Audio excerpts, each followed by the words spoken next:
The Indian government's plan to put an end to the free movement regime with Myanmar has provoked extreme reactions.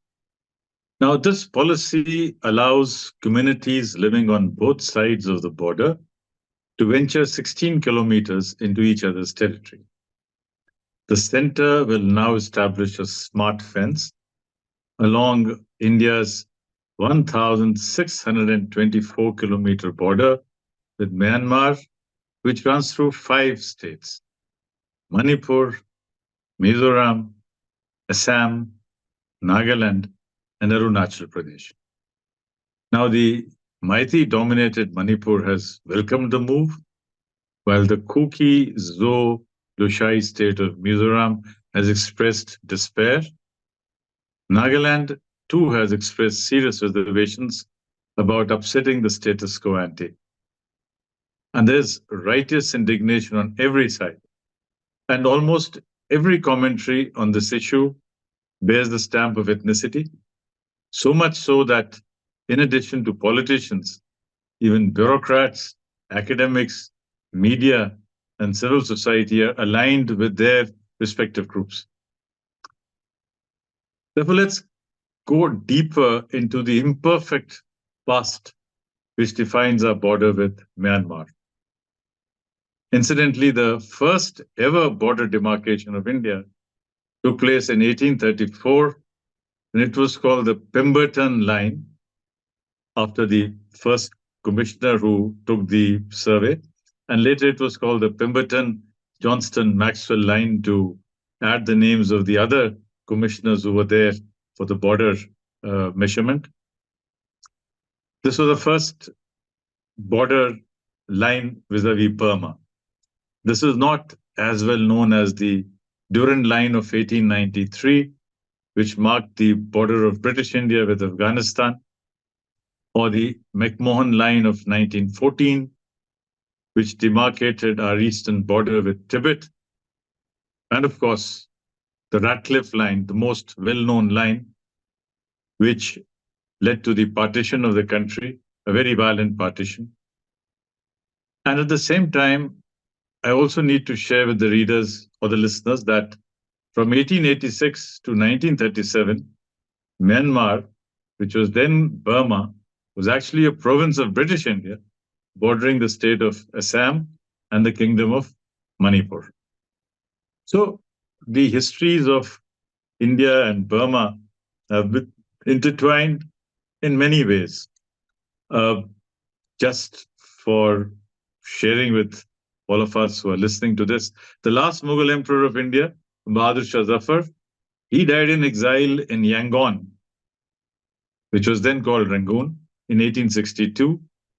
And the Burmese king Thibaw breathed his last in internment in the port city of Ratnagiri in 1916. However, even before Burma had become a province of British India, the free movement regime for tribal communities, the Kukis, the Zo, the Chin, and the Nagas, who lived along this border, was an accepted feature of this frontier policy.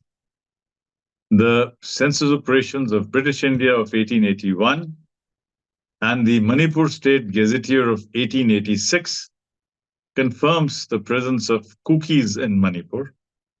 But there was a clear distinction made between the 8,000 odd old Kukis. I mean, these were Kukis who've been staying in the state of Manipur traditionally, as against the new Kukis, who were also called the Gongjai Kukis, who migrated from Lushai Hills as part of the British strategy to build a buffer between the Meiteis of the Imphal Valley as well as the 20,000 Nagas who inhabited the surrounding hills.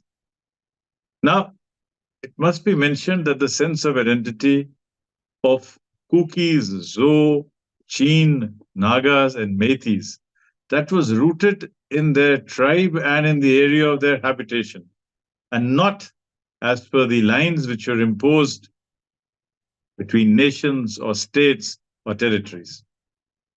Now, this is the backdrop in which India achieved her independence in 1947. Burma received hers in 1948. But the Burma passport rules of 1948 allowed indigenous populations from all the bordering regions to travel to that country without passports or permits, provided they lived within 40 kilometers of the border. And in 1950, India reciprocated this offer. Meanwhile, as all of us are aware, in 1956, India reorganized her states on ethnic and linguistic lines.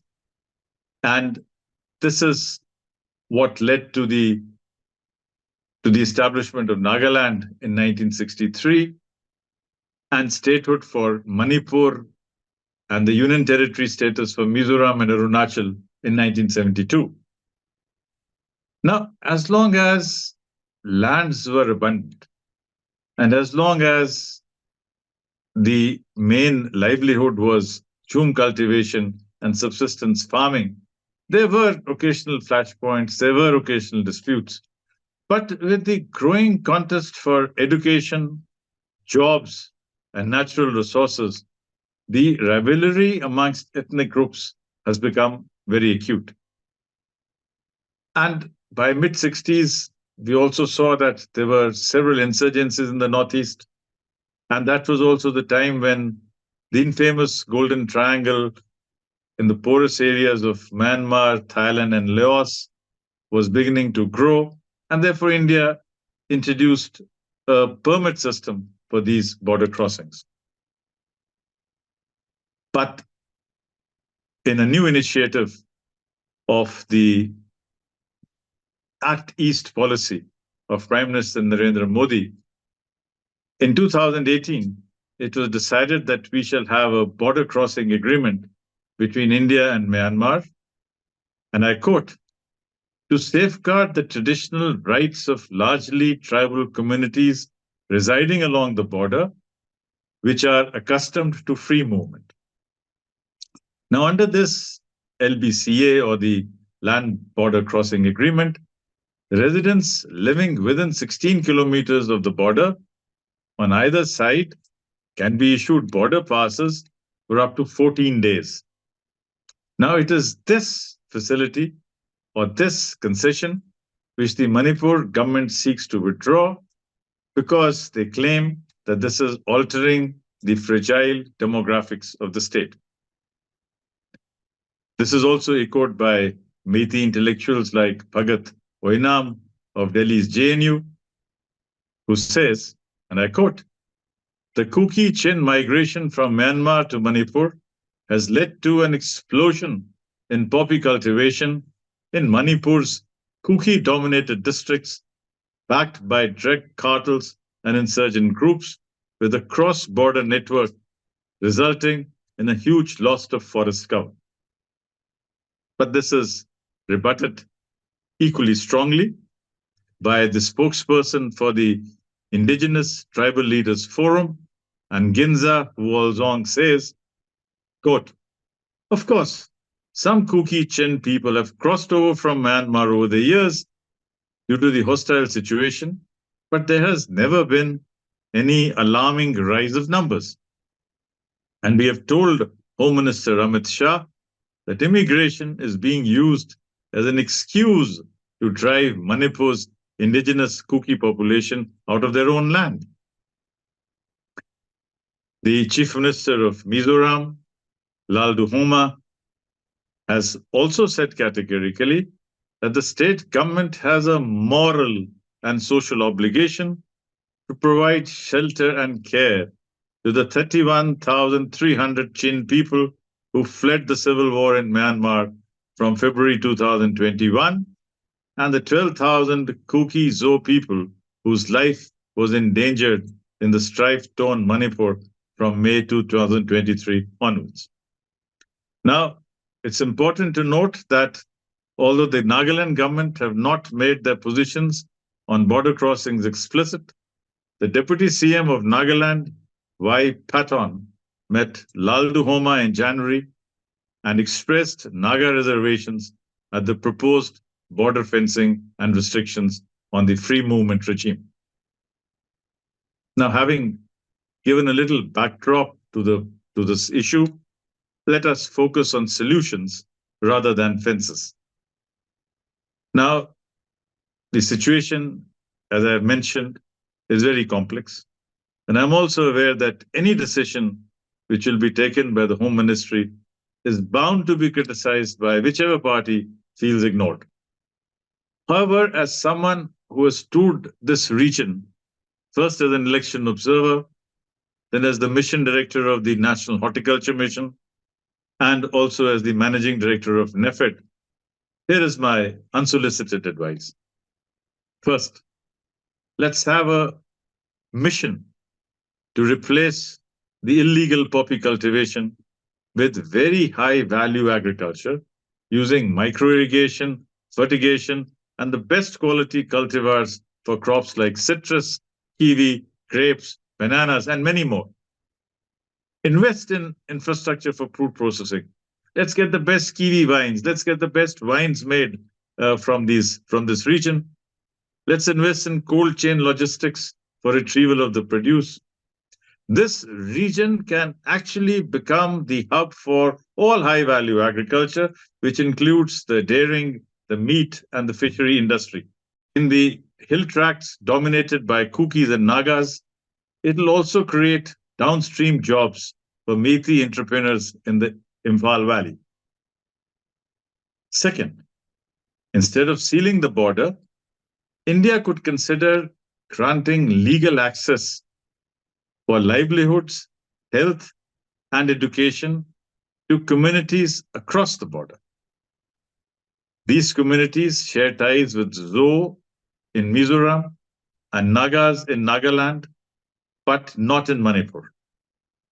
Of course, the point is very clear that these rights will not extend to the political sphere and will not be extended for facilities in Manipur. Third, the focus can be on establishing sporting academies for archery, equestrian sports, football and gymnastics in Manipur, which is the most ethnically diverse and fragile state. And this should, over the years, create a new sense of pride amongst peoples for their community, for their state, and for their nation. In fact, the Olympic medal-winning boxer, MC Mary Kom, has become an icon, and we need many more like her. In fact, 4 years ago, we got the boxing ring and the gymnasium at the LBS, National Academy of Administration, named after her. And although it was COVID times, she inaugurated the facility online, but it was a very good moment for all of us at the Academy. Fourth, establish a political dialogue with Myanmar and invest in economic and social infrastructure in the FMR areas to reduce the push factor. So we need to offer multiple scholarships in engineering, medicine, management, and higher education to ensure that professional groups in Myanmar are more aligned to India. And they all share stronger cultural and spiritual ties with us rather than with China. And last but not the least, regular training and exposure of senior civil servants, diplomats, and defense forces of Myanmar in Indian institutions. This will certainly require more time, more thought, and more investment than making a wall. But in the long run, given the deep social, ethnic, and linguistic ties among people, it is a better option. Thank you.